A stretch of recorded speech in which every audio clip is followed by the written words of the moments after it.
পুজোর আগেই কিন্তু রোজভ্যালি চিটফান্ডের টাকা নিয়ে বড় আপডেট উঠে আসলো। এবার যারা রোজভ্যালি চিটফান্ডের টাকা পাওয়ার জন্য আবেদন করেছিলেন তাদের টাকা দেওয়ার কিন্তু কাজ শুরু হয়ে গেছে।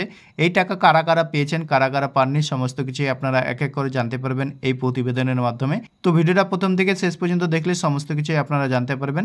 আর আমাদের চ্যানেলে যদি নতুন থাকেন চ্যানেলটিকে সাবস্ক্রাইব করে রাখবেন। দেখুন এখানে বলছে রোজভ্যালি চিটফান্ডের প্রতারিতদের আমানতকারীদের টাকা ফেরানোর কাজ শুরু হলো। প্রাক্তন বিচারপতি দিলীপ শেঠের নেতৃত্বে এক সদস্যের কমিশনের শুক্রবার মোট 7,346 জন গ্রাহককে প্রায় 5.5 কোটি টাকা ফিরিয়েছেন, যাদের কম অঙ্কের আমানত 2,000 থেকে 10,000 টাকা পর্যন্ত রয়েছে। তাদের ব্যাঙ্ক অ্যাকাউন্টেই সরাসরি পৌঁছে গিয়েছে এই টাকা। তো আপনারা এখানে দেখতে পাচ্ছেন 2,000 থেকে 10,000 টাকা পর্যন্ত যদি আপনাদের টাকা ছিল তাহলে কিন্তু আপনাদের ব্যাঙ্ক অ্যাকাউন্টে সরাসরি পৌঁছে গিয়েছে সেই টাকা। যারা এখনও এই টাকা পাননি তারা কবে পাবেন সমস্ত কিছুই আপনারা জানতে পারবেন এক এক করে। তারপরে বলছে এদিন সর্বোচ্চ 200 টাকাও পেয়েছেন অনেক আমানতকারী। প্রসঙ্গত আমানতকারীদের টাকা ফেরাতে হবে হাইকোর্টের এই নির্দেশের পর তদন্তকারী সংস্থা এনফোর্সমেন্ট ডিরেক্টর বা ইডি রোজভ্যালি গ্রুপের 14টি ফিক্সড ডিপোজিট থেকে মেলা মোট 19,40,00,000 টাকা অ্যাসেট ডিপোজিটাল কমিটির কাছে পাঠিয়েছেন। সেই টাকা থেকেই এই আমানতকারীদের টাকা ফেরানোর কাজ শুরু হয়েছে। এদিন যেমন আমানতকারীদের টাকা ফেরানোর কাজ শুরু হয়েছে, তেমনই প্রতারিতদের কাছ থেকেও টাকা ফেরার চেয়ে আবেদন গ্রহণ করার কাজ চলছে বলে এডিসির সদস্য আইনজীবী শুভাশিস চক্রবর্তী জানিয়েছেন।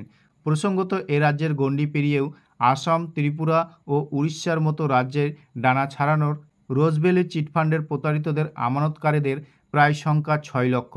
পুজোর আগে এই টাকা ফেরানোর প্রক্রিয়া শুরু হওয়ায় আমানতকারীদের মহলও সন্তোষ প্রকাশ করেছে। এডিসি সদস্য শুভাশিস বাবু জানিয়েছেন, ইডির সিজ করা ফিক্সড ডিপোজিট ভেঙে এডিসিকে টাকা হস্তান্তরের নির্দেশ গত 24শে জুলাই ইডিকে দিয়েছিলেন পিএমএলএ আদালত। সেই অনুযায়ী এডিসির অ্যাকাউন্টে টাকা জমা দিয়েছিলেন কেন্দ্রীয় তদন্তকারী সংস্থা। এরই সঙ্গে এডিসির একটি ওয়েবসাইট, যে ওয়েবসাইট আপনারা এখানে দেখতে পাচ্ছেন, এই ওয়েবসাইটের মারফতে আবেদন গ্রহণ করার প্রক্রিয়া শুরু হয়। তো আপনারা দেখতে পাচ্ছেন অনেকেই এই ওয়েবসাইটে কিন্তু আবেদন করেছিলেন টাকা পাওয়ার জন্য। তারপরে বলেছে শুভাশিস বাবু জানিয়েছেন টাকা ফেরত চেয়ে আবেদন জানিয়েছিলেন 28,10,714 জন। সমস্ত নথিপত্র ঠিক ছিল। স্ক্রুটিনির পর তাদের মধ্যে 7,346 জনকে ওই দিন টাকা ফেরত দেওয়া হয়েছে। তো ইতিমধ্যেই আপনারা জানতে পারছেন 7,346 জনকে কিন্তু রোজভ্যালি চিটফান্ডের টাকা কিন্তু ফেরত দেওয়া হয়েছে। তারপরে বলছে যাদের নথিপত্র খামতি রয়েছে তারা ফের সব কিছু ঠিক করে ওয়েবসাইটে টাকা ফেরত চেয়ে আবেদন করতে পারবেন, সেই প্রক্রিয়া চলছে।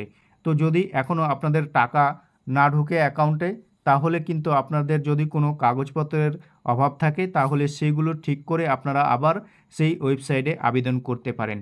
তো আশা করি বন্ধুরা ভিডিওটা ভালো লেগেছে। ভিডিওটা যদি ভালো লেগে থাকে একটা লাইক করে বন্ধুদের সাথে বেশি বেশি করে শেয়ার করে দেবেন।